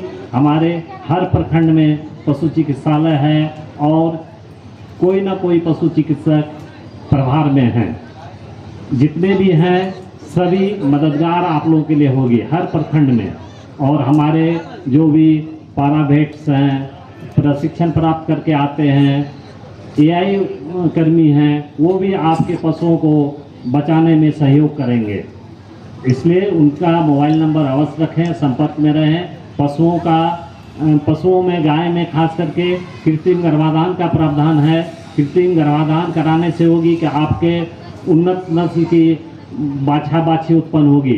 अभी सरकार की ओर से सेक्स सॉर्टेड सीमेन का भी प्रावधान की गई है और इस जिले में लगभग 700-800 किसान इससे लाभान्वित हो चुके हैं। जो सेक्स सॉर्टेड सीमेन से सीमेन देने से केवल बच्चियां उत्पन्न होती है और वो बच्चियां जो होगी अधिक दूध देने वाली होगी, आपके आमदनी में सहयोग करेगी। और उसका बचाव हेतु समय पर कुछ टीका ब्रुसेलोसिस होता है, उसको दिलवाना है अपने एआई कर्मी को। लेकिन इसके लिए आपको सजग होना होगा, सब जगह बोलना होगा, उनसे डिमांड करनी होगी, नहीं तो लोग आपको झुठला करके आपको ठग के चले जाएंगे। ठीक है, बस इन्हीं शब्दों के साथ मैं अपने वाणी को विराम देता हूँ। सबों को जोहार, नमस्कार। क्षेत्र में आपकी जानकारी और अनुभव हम सब के लिए अत्यंत प्रेरणादायक है। अब मैं इस मंच पर आमंत्रित करना चाहूँगा हमारे बीच जिला कृषि पदाधिकारी गोड्डा को कि वे आए और अपने आशीष वचनों से हम सबको प्रेरणा प्रदान करें। धन्यवाद शुभम जी। यहाँ एक दिवसीय पशुपालन मेला में मंच पर आसीन जिला पशुपालन अधिकारी केवीके हेड प्रमुख मैडम, कोऑपरेटिव जगह पदाधिकारी और यहाँ आए हुए दीदी और ज़्यादा लोग मेरा जोहार। मैं अपने कार्यालय के 2-4 योजना के बारे में बताना चाहूँगा जो आपके लिए बहुत ही प्रमुख है और जितना लाभ आप मतलब बहुत ही इजी में बिना मतलब मेहनत किए हुए आप बहुत ही लाभ ले सकते हैं। पहला है बीज विनिमय योजना। जितने भी हमारे लैंड पैक हैं सहकारी संस्थान, अगर आप उनसे जुड़े हुए हैं तो आपको वहाँ पे बीज मिल जाता है जो भी हमारे कार्यालय में उपलब्ध होता है। इसके लिए आपको करना कुछ नहीं है, बस अपने बगल में जो भी पैक है उनका जो फी है, जो भी पंजीकरण का फी है वो लगता है और कुछ नहीं लगता है। उसमें अपने आप को आप पंजीकृत करवाएं तो वहाँ पे आपको वहाँ से बीज मिलेगा। एक और योजना है वृद्धा फसल वितरण योजना। उसमें क्या है कि 100% मतलब 1 रुपया भी आपको नहीं देना है और आपको फ्री में बीज मिलेगा। आपको क्या करना है, अपने प्रखंड में जाके जितने भी ATM BTM है या फिर प्रखंड कृषि पदाधिकारी है उनसे भेंट करना है।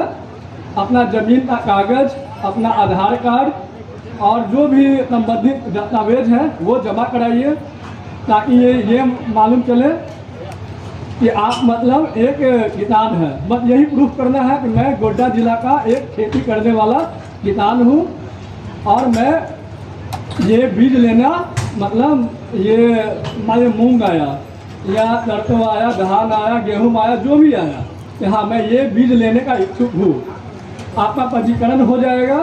जब बीज आएगा तो आपको जितना आपका खेत में है खेत के अकॉर्डिंग आपको उतना बीज मिल जाएगा। अभी हमारे कार्यालय के सबसे महत्वपूर्ण योजना एक है, वो है मिलेट योजना। मिलेट योजना में क्या करना है, अगर आप में से कोई मड़ुआ लगाता है तो मड़ुआ का खेत में जाके अपना एक फोटोग्राफ ले लेना है, बस फोटो ले लेना है और एक पोर्टल है प्रज्ञा केंद्र में जाके अपलोड कर देना है। अगर आपने ये प्रूफ कर दिया कि आपने खेत में आपने मिलेट लगाया है तो 1 एकड़ लगाने का 30,000 रुपया मिलेगा।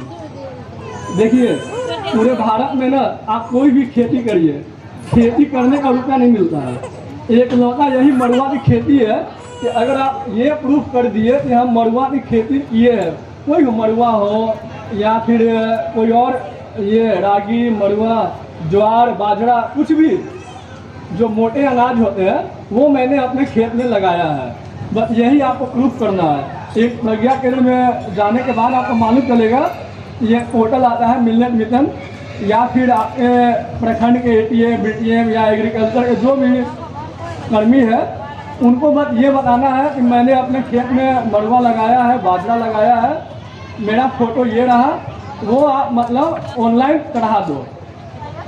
एक बार ऑनलाइन चढ़ गया, यहाँ मान लीजिए कोई भी हेमलता मुर्मू नाम की महिला है, वो 3 एकड़ में मिलेट मतलब ये रागी या मड़ुआ या बाजरा लगाए हुए हैं। 3 एकड़ में लगाए हैं मतलब आपको 9,000 रुपये मिल जाएगा। 5 एकड़ में लगाए हैं मतलब आपको 15,000 रुपये मिल जाएगा। इससे अच्छा योजना कोई नहीं है पूरे भारत में। ये हम बस खेती करें, वो मड़ुआ भी आपका, ज्वार बाजरा जो भी लगाए है वो भी आपका, और ऊपर से आपको मतलब आपने जो खेती किया वो खेती को प्रोत्साहन के रूप में 3,000 1 एकड़ में आपको गवर्नमेंट देगा। तो ये सबसे अच्छा योजना है। हम मानते हैं कि कुंजल पहाड़ी में अभी पिछले महीने में लगभग 250-300 महिला को 3,000 रुपया, 6,000 रुपया, 12,000 रुपया मिला है। तो जितने भी कुंजल पहाड़ी के महिलाएं हैं या फिर जो और भी किसी और प्रखंड के भी महिलाएं किसान यहाँ बैठे हुए हैं, हम यही आग्रह करेंगे कि आप मड़ुआ की खेती करें। वो आपके लिए भी हेल्दी है और आपके लिए वेल्दी भी है, क्योंकि उसमें डायरेक्ट आपको पैसा मिलेगा। एक और इम्पोर्टेंट योजना के बारे में बताना चाहूँगा, नाम है किसान समृद्धि योजना।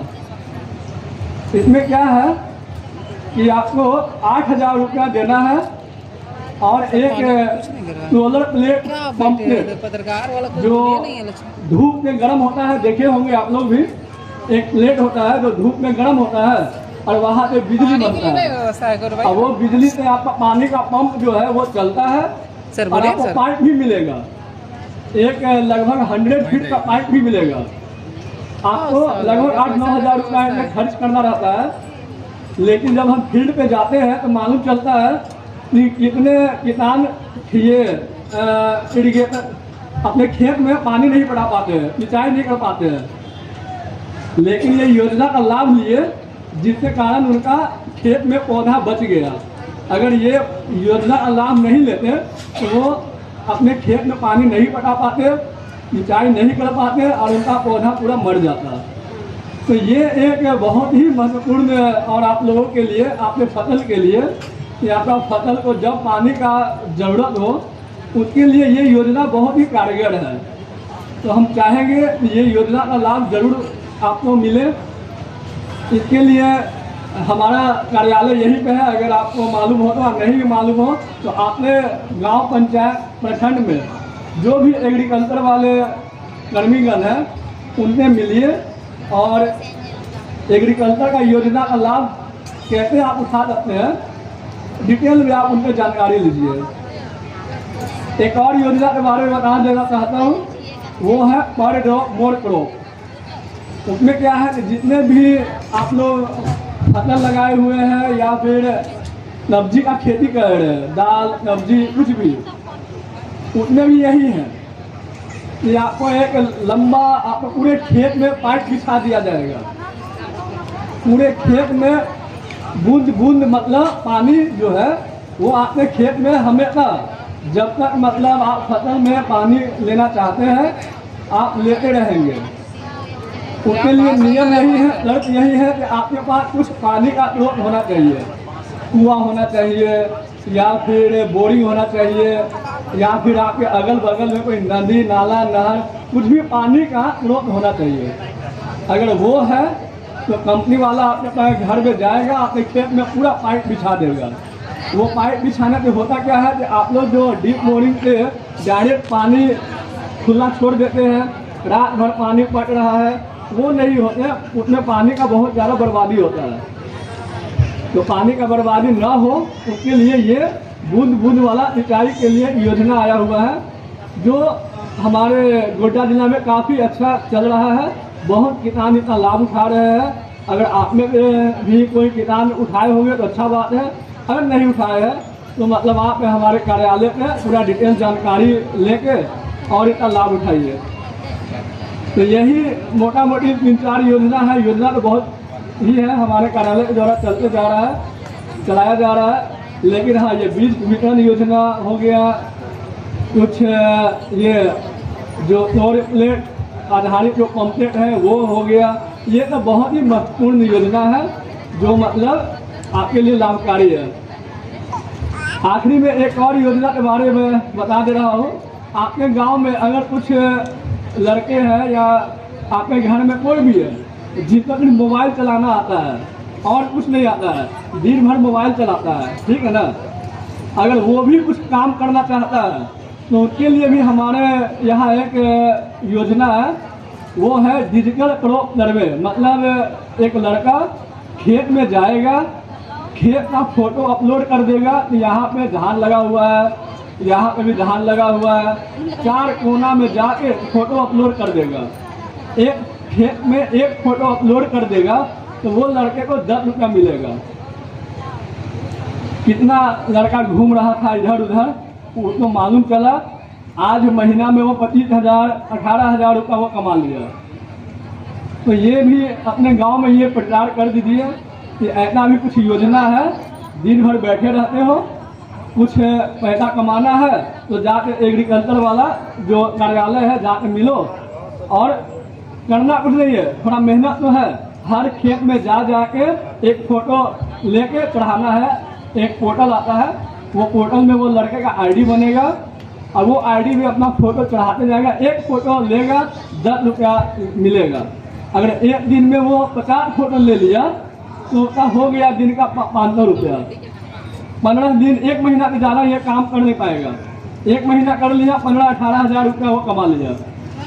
करना क्या है, कुछ नहीं, क्योंकि नौकरी है नहीं, लेकिन हाँ कुछ टाइम के लिए अगर 15,000 20,000 कमाना चाहता है, अपने घर का कोई भी आदमी, लड़का हो, आदमी हो, इवन अगर कोई महिला भी हो, वो भी अपना डिटेल दे, आईडी बनेगा। खेत में या पूरे गांव में उनको घूमना पड़ेगा कि यहाँ पे खेती हो रहा है, यहाँ पे नहर है, यहाँ कुआं है, यहाँ पे घर है, वो फोटो अपलोड करना पड़ता है। और वो फोटो अपलोड करे, एक फोटो अपलोड करने का मतलब एक सर्वे करने का 10 रुपया मिलता है। एक दिन में वही 50-60 कर लिया, हो गया 500-600 रुपया हो गया। तो मोटा मोटी यही हमारे कार्यालय के द्वारा जो महत्वपूर्ण योजनाएं हैं वो चलाई जा रही है। इन्हीं सब के साथ मैं अपनी वाणी को विराम देता हूँ। धन्यवाद। जोहार। अब मैं मंच पर आमंत्रित करना चाहूँगा हमारे जिला सहकारिता पदाधिकारी गोड्डा को, वे आए और कुछ महत्वपूर्ण बातें हम सबके बीच रखें।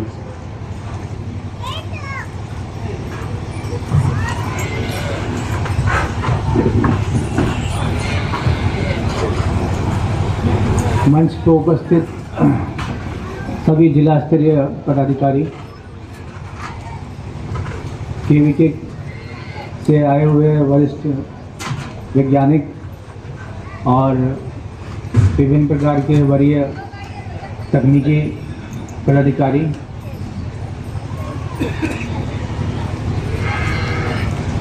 प्रमुख मैडम और हमारे समक्ष बैठे हुए हैं सभी किसान भाई बंधु, दीदी और भैया लोग, आप सभी का इस 1 दिवसीय पशु मेला का कार्यशाला परिसंपत्ति वितरण कार्यक्रम में मैं हार्दिक जोहार और अभिनंदन करता हूं और उम्मीद करता हूं कि यहां आके आप जो है बहुत सारी बातों से लाभान्वित होंगे और नई नई चीज़ों को सीखेंगे।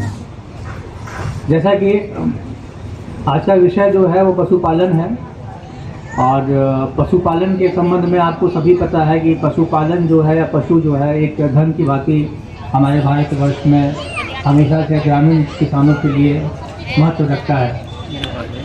निसंदेह जब हम पशुपालन की बात करते हैं तो कहीं ना कहीं इसका आर्थिक प्रबंधन और इससे जुड़ी है तमाम जो चुनौतियां हैं वो हमारे सामने प्रस्तुत होती हैं।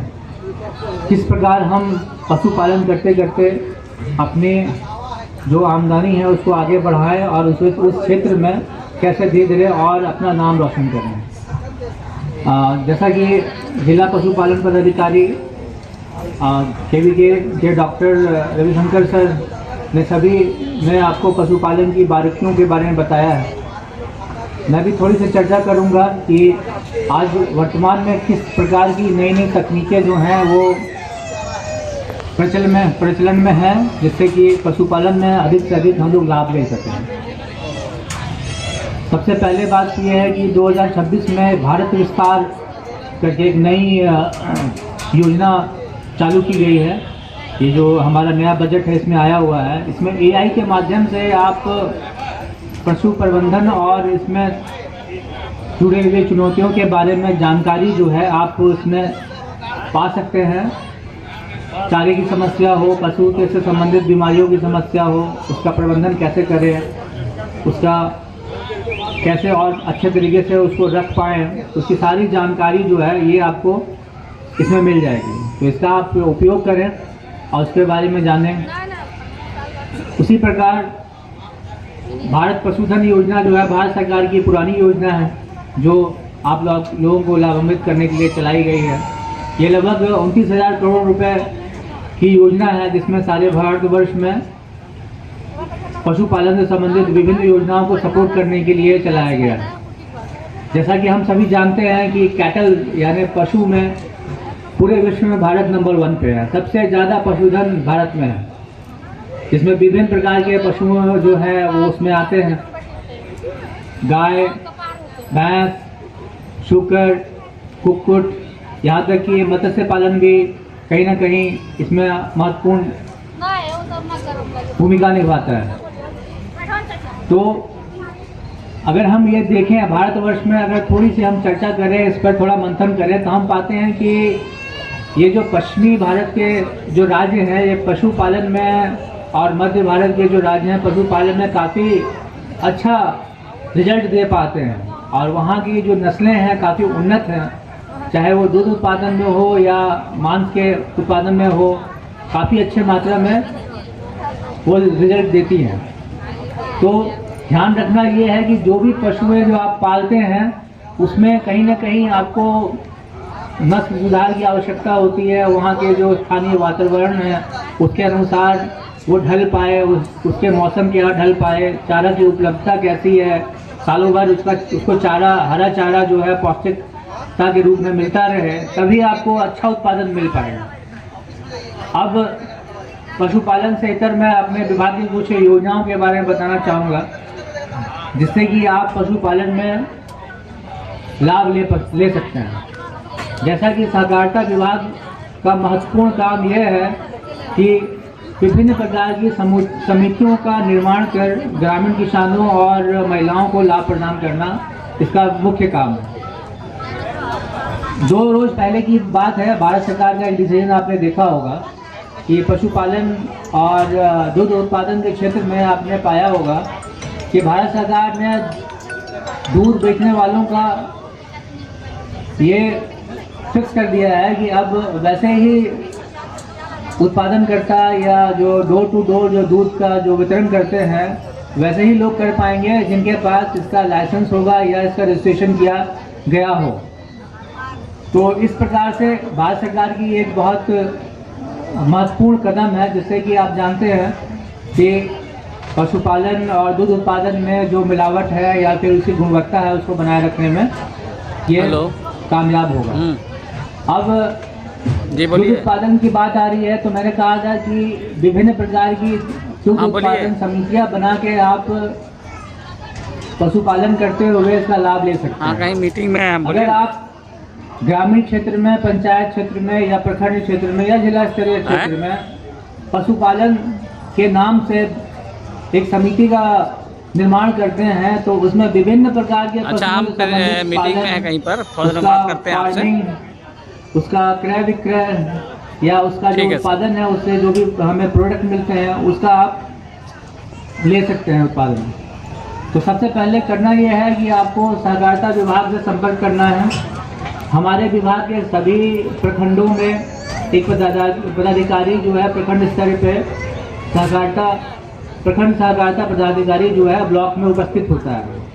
उसके बाद जाके आप सोसाइटी कैसे बनेगी, उससे कैसे हम लाभ ले पाएंगे, पशुपालन में कैसे हम आगे बढ़ पाएंगे, उसकी सारी जानकारी आप वहाँ से प्राप्त कर सकते हैं। उस जानकारी को प्राप्त करने के बाद आप समिति निर्माण में आगे बढ़ सकते हैं। इसके बाद में आपको मैं सहकारिता विभाग की कुछ बहुत ही फ्लैगशिप योजनाएं जो हैं, बड़ी बड़ी योजनाएं जो है उनके बारे में बताना चाहूँगा, जो मुख्य रूप से 3-4 योजनाएं हैं। पहली योजना ये है कि भारत सरकार जो है फसलों की जो खेती होती है 2-3 सीजन में, चाहे रबी हो, खरीफ हो या गर्मा हो, इसमें फसलों का बीमा भी करवाती है। उस योजना का नाम है प्रधानमंत्री फसल बीमा योजना। झारखंड सरकार में ये पिछले 2-3 साल से बंद थी, लेकिन झारखंड सरकार के बहुत अथक प्रयास करने के पश्चात और कंपनियों से जो टेंडर होता है उसमें टेंडर करने के बाद और पिछला कुछ बकाया पैसा था लगभग 810 करोड़ रुपए, वो भुगतान करने के बाद पुनः ये 2024 से झारखंड में प्रधानमंत्री फसल बीमा योजना को चालू किया गया खरीफ मौसम से। खरीफ मौसम से चालू करने के बाद या क्योंकि स्थानीय सरकार जो है उसमें कुछ हेर फेर करके या फिर कुछ बदलाव करके इसका नामकरण कर सकती है, तो उसी के परिप्रेक्ष्य में झारखंड में इसका नाम रखा गया है बिरसा प्रधानमंत्री फसल बीमा योजना। खरीफ में इसमें धान और मक्के को बीमित किया जाता है। जैसा कि आपने देखा होगा पिछले साल बिन मौसम बरसात हो गई है, जिससे काफ़ी लोगों की ये फसल जो है बर्बाद हो गई है। खड़ी फसल जो है वो सो सा गया है, लेट सा गया। वो चक्रवात का नाम था मोन्था, जिससे काफ़ी लोग प्रभावित हुए हैं। तो वैसे लोग जो फसल बीमा किए हुए हैं उनको कहीं ना कहीं उस बीमा से काफ़ी लाभ मिलेगा और उनको काफ़ी भरपाई हो पाएगी। रबी के मौसम में अगर हम देखेंगे तो इसमें चना, राई, सरसों और विभिन्न प्रकार के जो रबी की फसल होती है उसका बीमा किया जाता है। इसमें भी आप लोगों को सबसे बड़ी बात यह है कि भारत सरकार जो है बीमा प्रीमियम के लिए सिर्फ 1 रुपया किसानों से वो लेती है। वो बाकी का प्रीमियम जो है वो भारत सरकार और राज्य सरकार के रेशियो में वो विभक्त होता है। तो इसमें आपको इतनी सहूलियत दी जाती है कि 1 रुपया टोकन मनी जमा करके किसी भी नज़दीकी प्रयाग केंद्र में जाके आप अपने फसल का बीमा कर सकते हैं और अपने फसलों को आर्थिक नुकसान से बचाते हुए या फिर नुकसान के उपरांत अपना जो आर्थिक हित है उसको आप सुरक्षित रख सकते हैं। इसी प्रकार से एक दूसरी महत्वपूर्ण योजना सहकारिता विभाग की है, वो है कंप्यूटराइजेशन ऑफ पैक्स। जैसा कि आप जानते हैं कि हर पंचायत में एक हमारा पैक्स होता है जिसका नाम प्राइमरी एग्रीकल्चर क्रेडिट सोसाइटी कहा जाता है। इसका मुख्य काम ये होता है कि ग्रामीण लोग जो होते हैं वो खेती किसानी करने के लिए या पशुपालन या किसी प्रकार का व्यवसाय करने के लिए इनको कहीं ना कहीं से पूंजी की उपलब्धता कम होती है। तो ये क्या करते हैं, ये आपस में मतलब गांव में ही जो उपलब्ध जो महाजन होते हैं उनसे वो कर्ज जो है उधार लेते हैं और उस उधार लेकर के अपनी आर्थिक गतिविधि जो है कृषि खेती बाड़ी की गतिविधि करते हैं। और कहीं ना कहीं ऐसा हमेशा देखा जाता है कि अगर खेती किसानी में जो लाभ उनको वो प्राप्त करना चाह रहे थे अगर वो नहीं मिला तो फिर उन्हें दोबारा पुनः उसी महाजन से कर्ज लेना पड़ता है। और फिर अगर फसल नुकसान हो गई या फिर जो लागत है, मूल्य है, वो उन्हें प्राप्त नहीं हुआ तो दोबारा फिर वो कर्ज के जाल में फंस जाते हैं।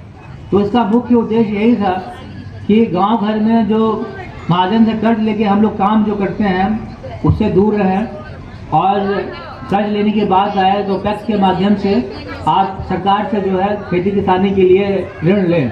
जैसा कि आपको पता है खेती करने के लिए कार्ड होता है, केसीसी कार्ड होता है, जिसके द्वारा आपको केसीसी ऋण मिलता है।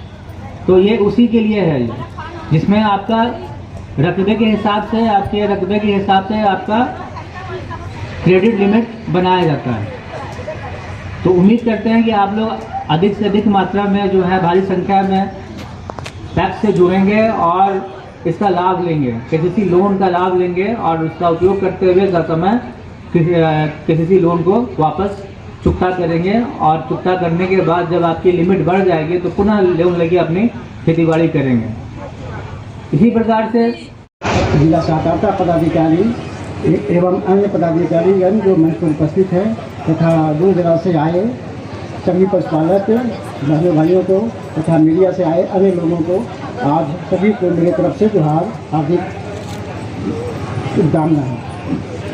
इस मेला में आयोजन किया गया है और इसमें हर एक विभाग के अलग योजना के बारे में जानकारी दिया गया है।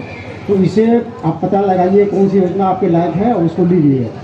अभी डॉक्टर रवि सर बहुत विस्तार से आपको डेयरी के बारे में भी, पशुपालन के बारे में बताए और ये भी बताए कि कैसे आप कृषि के अलावा इनकम बढ़ाएंगे, गाय पाल कर पशुपालन करके कैसे इनकम बढ़ाएंगे। तो अच्छी जानकारी दिए हैं, डिटेल में दिए हैं।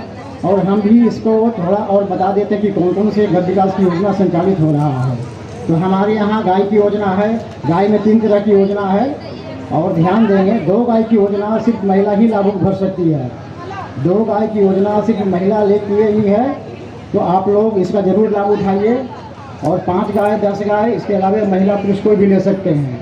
2 गाय में अनुदान जो है 75% है, 25% आपको अपने ही खाता में लगाना है, देना जमा करना, जिसमें सब्सिडी जाएगा उसी खाता में जमा करना है। अगर कोई महिला दिव्यांग है, आपदा से प्रभावित है, विधवा है, उनको 90% तक है। और अभी एक देखिए गाय बिक रहा है, ले रहे हैं, दिव्यांग महिला है, उनको 90% का अनुदान चला गया है। तो बहुत ही अच्छी स्कीम है। 5 गाय और 10 गाय सभी के लिए 50% है। अगर ST/SC से बिलोंग करते हैं तो आपको 75% का अनुदान मिलेगा। इसके अलावे आपको जिला पशुपालन पदाधिकारी बता रहे थे कि जो शेड है जो मनरेगा से बनेगा, मनरेगा से आप फ्री ऑफ कॉस्ट बनेगा। गाय हम लोग दे देंगे, बीमा भी करा लेंगे। गाय अपने पसंद से लेना है, 3 शाम दुहा कर लेना है।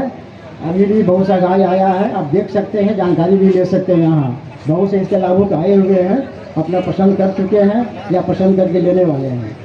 तो मनरेगा से सेट बन जाएगा। 2 गाय 5 गाय 10 गाय तीनों का सेट मनरेगा से बन जाएगा।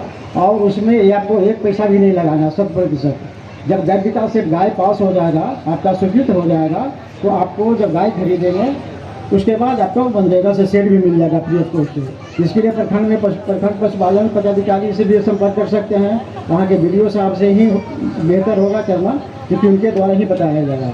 लेकिन प्रखंड पशुपालन पदाधिकारी आपको इसमें मदद कर देंगे। तो गाय लेने की जो प्रक्रिया है, जो ग्राम सभा से होती आएगा, प्रखंड में एक कमेटी है, उसकी अध्यक्षता प्रमुख मैम या जो भी है, जो प्रमुख साहब करेंगे। और वहीं सिलेक्शन होते आ जाएगा जिला में। जिला में आने के बाद हम लोग जिला से करवाकर आपको खाते में DBT कर देते हैं, अंशदान।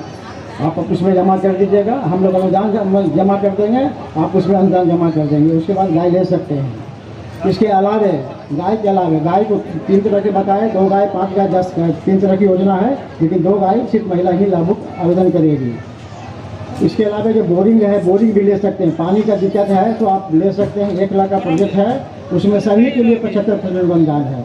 जो भी कोई भी कास्ट से बिलोंग कीजिए 75% है। अगर ST और SC से हैं तो 90% है। 1 लाख का प्रोजेक्ट है, अगर 75% में सिलेक्शन हुआ है तो आपको खाते में 75,000 जाएगा। 25,000 उसी खाते में जमा करा कर आप अपना बोरिंग स्वयं करवा लीजिएगा।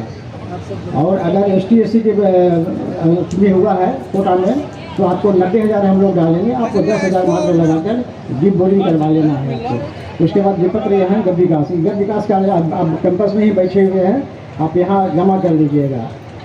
अगर मान लीजिए कि हमारे पास पहले से गाय है और हमारा बिचाली काटने में बड़ा समस्या हो रहा है तो आप ले सकते हैं। हाथ से भी काटने का है और मशीन से भी है। और इसमें भी सभी के लिए 75% है। और जो ST/SC से बिलोंग करते हैं उनको 90% तक है। कोई ऐसा ज़्यादा गाय है और हमको समझ रहे हैं कि स्टाफ है, दिक्कत हो रहा है, मिल्किंग करने में दिक्कत होता है, तो मिल्किंग मशीन भी है। कोई व्यवसाय करना चाहते हैं कि हमको खोवा पनीर बना के बेचना है, दूध कलेक्शन करेंगे, खोवा पनीर बनाएंगे, उसके लिए खोवा पनीर का भी मशीन का है यहाँ पर। और सभी में 75% है, ST/SC के लिए 90% का है। केचुआ खाद बनाना कोई चाहते हैं तो केचुआ खाद बनाएं। और उसके लिए भी वर्मी कंपोस्ट का यूनिट है। काऊ मैट एक होता है, रबर का चटाई होता है ताकि गाय फिसले नहीं। उसको बिछाने के लिए ऊंचा नीचा जगह रहता है तो दिक्कत होता है ठंड वगैरह में।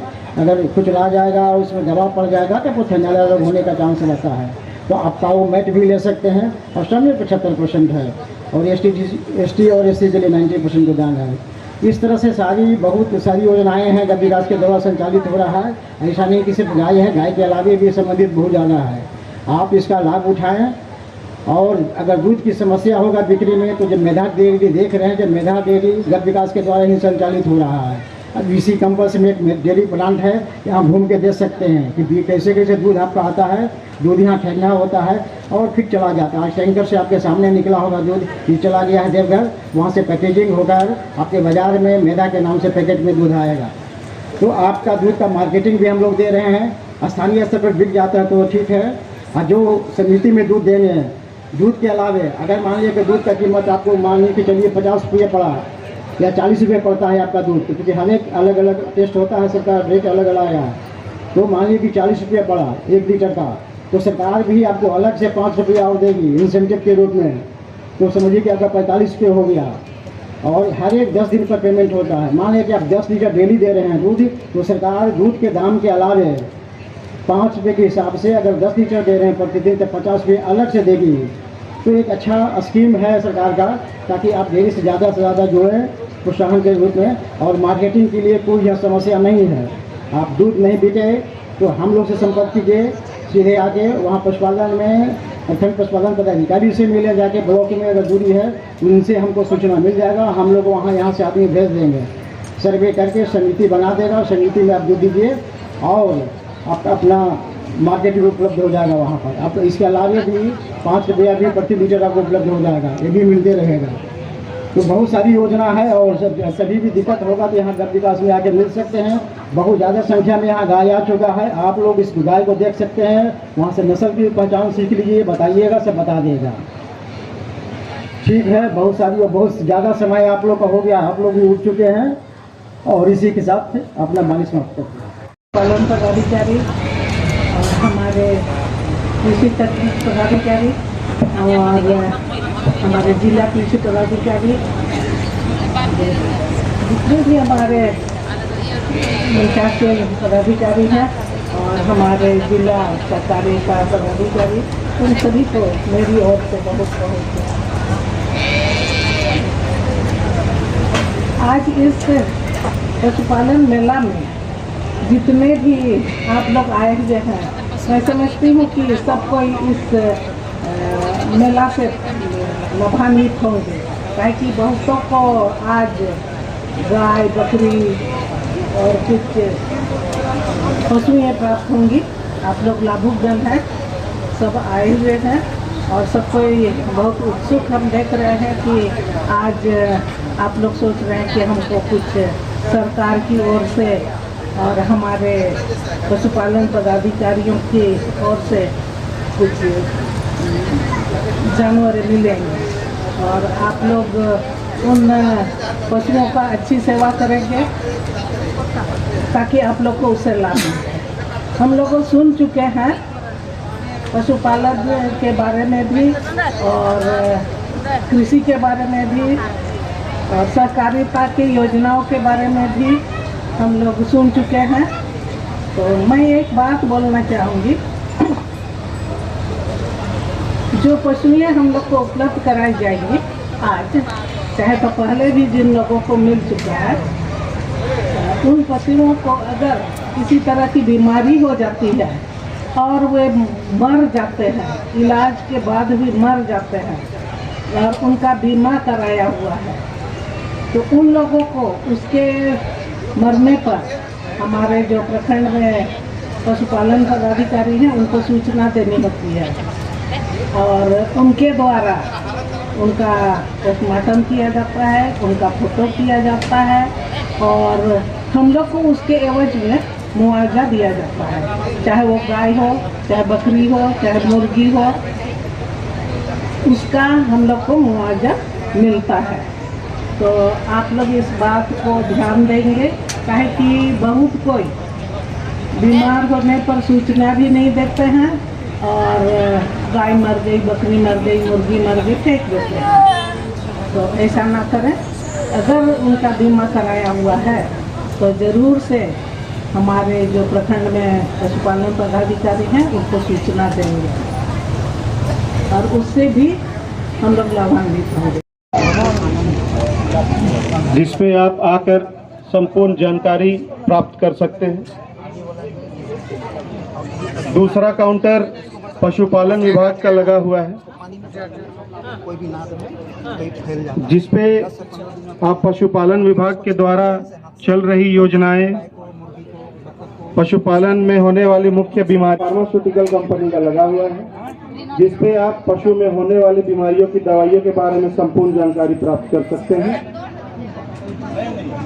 चौथा, cure wait for Alembic company की दवाइयों के बारे में जानकारी सिरिंज ले लियो, सिरिंज से टानिक है, ये देखो है 5 लिखना चाहिए, 4 5 छोटा होता है, और जो भी यहाँ पे लाभुक मौजूद है वे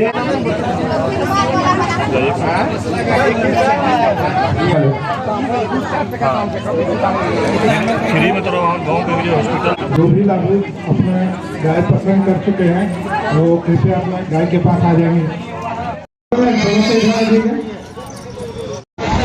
3 नंबर पे है गाय के कैटेगरी में, आइए सामने आइए। डॉक्टर आशुतोष,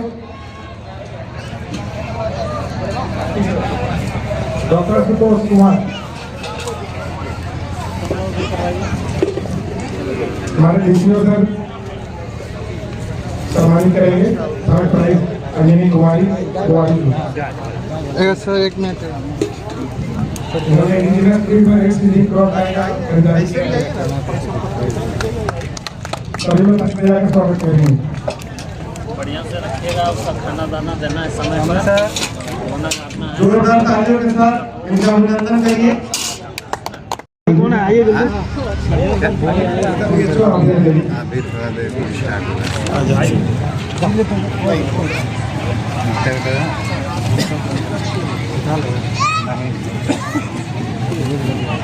सेकंड प्राइज विभाग मांझी, केदार मांझी, जर्सी गाय का इन्होंने खरीदारी किया है।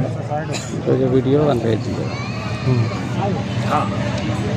हो गया ना, सभी लोग ताली बजाकर इनका अभिनंदन। प्राइज वितरण की संपत्ति खत्म हो गई। अब जिनको भी गव्य विकास के द्वारा कुछ देर हम लोग 35 से 40 गायों का हम लोग स्टेज की वितरण तरफ जाएंगे। किया गया आज। सब लोग एक बार स्टेज की तरफ प्रस्थान करेंगे।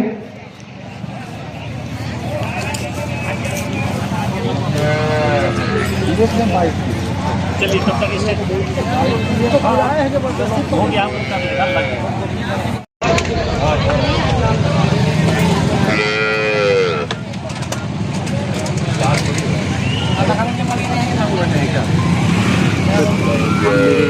बैठे हैं।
अब ये